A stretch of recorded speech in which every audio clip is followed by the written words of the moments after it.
Eu vou tentar resumir a minha tese de doutorado, defendida na Faculdade de Educação da USP, sobre uma vila minerária do século XX chamada Vila de Serra do Navio. A Vila de Serra do Navio, né, a vila, porque tem também o município de Serra do Navio, que abrange, além dessa vila, outras comunidades, né? A vila foi construída no final dos anos 1950 por uma mineradora chamada Icome, aí na região central do que hoje conhecemos por estado do Amapá, né?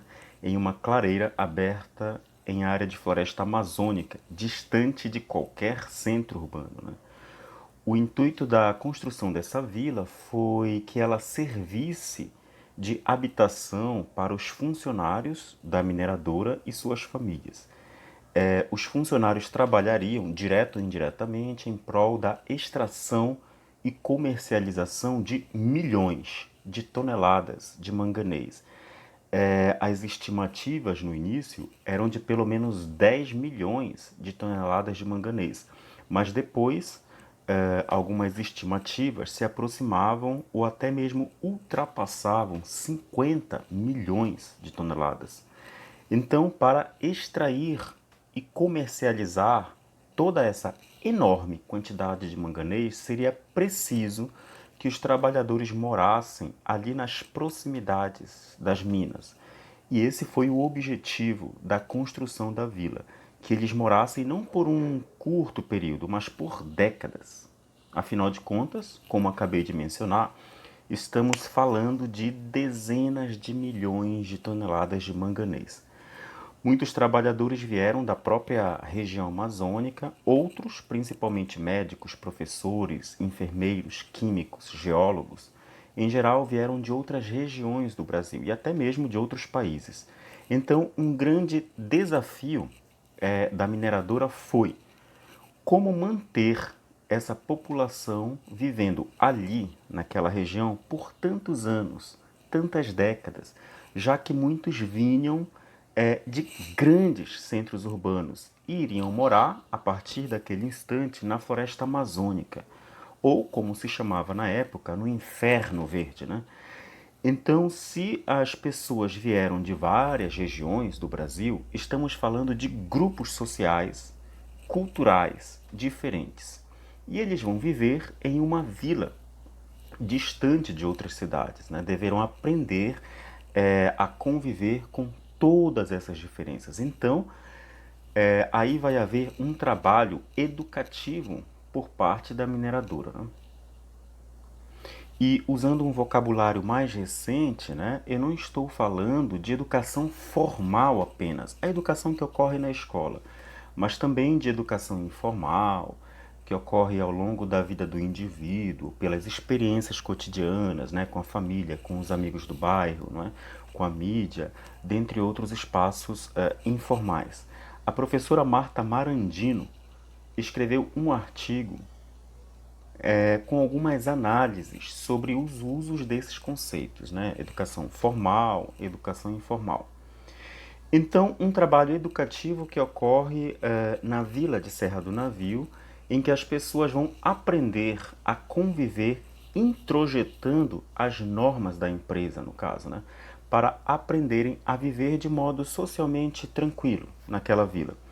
A gente tem uma diversidade muito grande, né? Tem um ribeirinho que vai morar ali, o médico que veio de São Paulo, do Rio de Janeiro, o geólogo, os professores que vieram de várias partes do Brasil. Então, ao introjetar as normas, temos a normalização dessa população heterogênea, normalização no que se refere a alguns comportamentos, por exemplo. E isso ocorre por meio do que Michel Foucault chama de disciplina, que é um tipo de poder, né? Poder disciplinar, que se dá por meio da vigilância, do exame, da sanção normalizadora e tudo mais. Mas além do poder disciplinar, temos também a questão da biopolítica, que é a gestão dos fenômenos populacionais biológicos da vila. Ali no entorno da vila de Serra do Navio, nós tínhamos incidências elevadas de malária, de leishmaniose.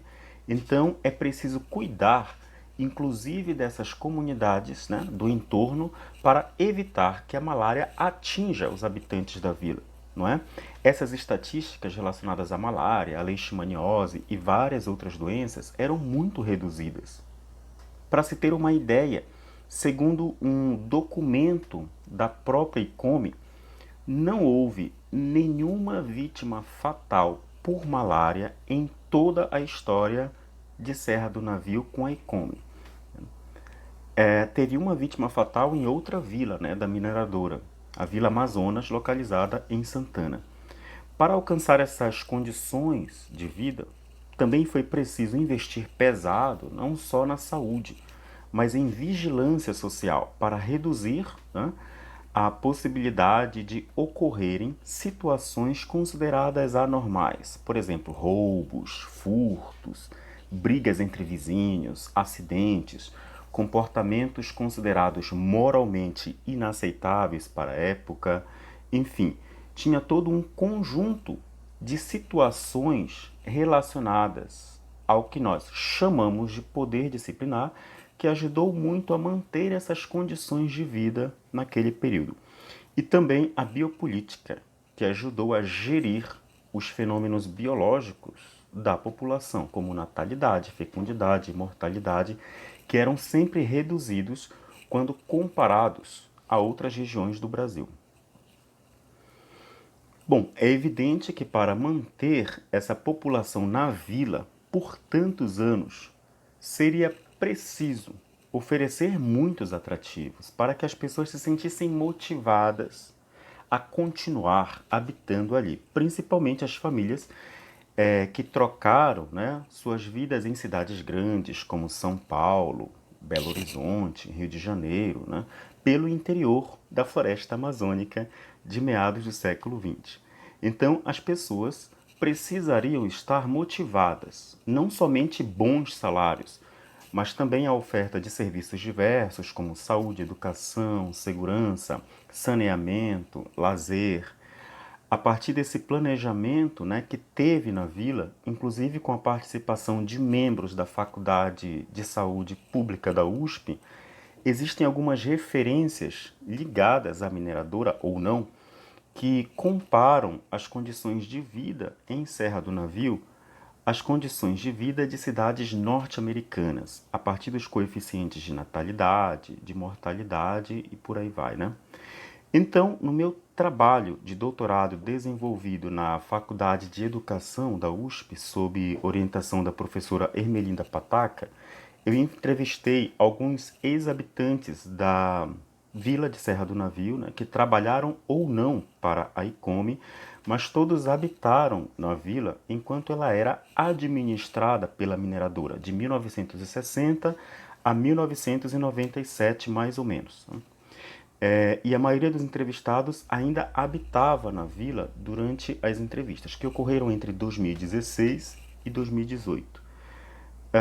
O objetivo do trabalho foi saber como o cuidado da mineradora para com a população aparecia nos relatos desses entrevistados. Além das entrevistas, fiz também observações diretas, né, acompanhando um pouco de acontecimentos da vida deles no período entre 2016 e 2018, como já mencionei. Em todas essas entrevistas e observações diretas, apareceram muitos personagens, atores heterogêneos de muitos tipos, que tiveram alguma importância na história da vila. Então nós temos aí vigilantes, médicos, plantas como as acácias e os eucaliptos, as lagoas azuis, os insetos, caminhões, minérios, professores e um parque nacional que está mais relacionado à história recente da região, né? O Parque Nacional Montanhas de Tumucumaque. A partir desses relatos dos ex-habitantes da vila de Serra do Navio, ocorreram algumas transferências da ideia de biopoder de Michel Foucault para compreender alguns acontecimentos e também uma teoria que nos ajudou a interpretar as relações entre esses atores heterogêneos foi a teoria Torrede de Bruno Latour, né? Os participantes da pesquisa frequentemente também fizeram comparações entre a vida na vila de Serra do Navio durante a ICOME e a vida na vila de Serra do Navio após a ICOME, em geral lamentando, né, a atual situação da vila. Né? Entre tantos atores, né, vamos dizer assim, ainda bastante presentes no imaginário dos participantes, estão as Lagoas Azuis de Serra do Navio. Na época da mineradora, as minas de manganês eram muito profundas, né, com 50 metros de profundidade ou mais. Então, essas minas profundas foram enchendo, enchendo e enchendo pela água do lençol freático, principalmente, e da chuva também, e se transformaram nas lagoas azuis, que também geram intensas discussões na região. Então, isso a gente também mostra com detalhes na tese, né? E outro tema que aparece bastante é uma planta chamada acácia, que é uma planta importada da Austrália e está presente, né, hoje em dia na região de Serra do Navio e é bastante citada pelos participantes da pesquisa porque ela foi uma das espécies usadas no programa de recuperação de áreas degradadas pela mineração, né, em Serra do Navio. E por fim, um ator-rede, digamos assim, usando um termo aí de Bruno Latour, um ator-rede também bastante presente nesses relatos é o Parque Nacional Montanhas do Tumucumaque, que abrange aí área em vários municípios, incluindo aproximadamente 70% da área de Serra do Navio. Né? Como é um parque de proteção, né, integral, ou seja, tem o objetivo de preservar o ambiente que ali existe e protegê-lo contra o uso direto pelos atores humanos, por exemplo, né, proteger contra a caça, a pesca, a mineração. Então há também algumas controvérsias entre o parque e os habitantes da região, mesmo após quase 20 anos de criação do parque. Né? É importante observar que nesse trabalho, por meio da teoria Torrede, não somente as ações dos seres humanos relacionados à história da vila de Serra do Navio são reconhecidas, mas também o que nós achamos por atores não humanos, né? Como, por exemplo, o mosquito da malária, as lagoas azuis, as acácias, os caminhões e etc. Esses atores também ajudam a escrever partes da nossa história, às vezes partes decisivas, né?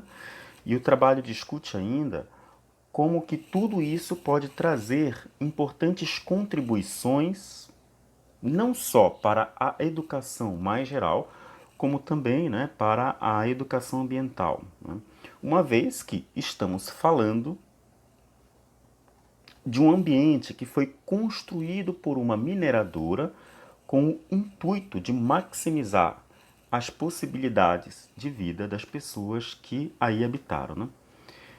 Se você tem alguma dúvida sobre esse trabalho, se você habitou, né, na vila de Serra do Navio durante o período da ICOME e tiver algum comentário a mais sobre a vila, eu vou ficar muito contente de poder ler e responder. Até a próxima!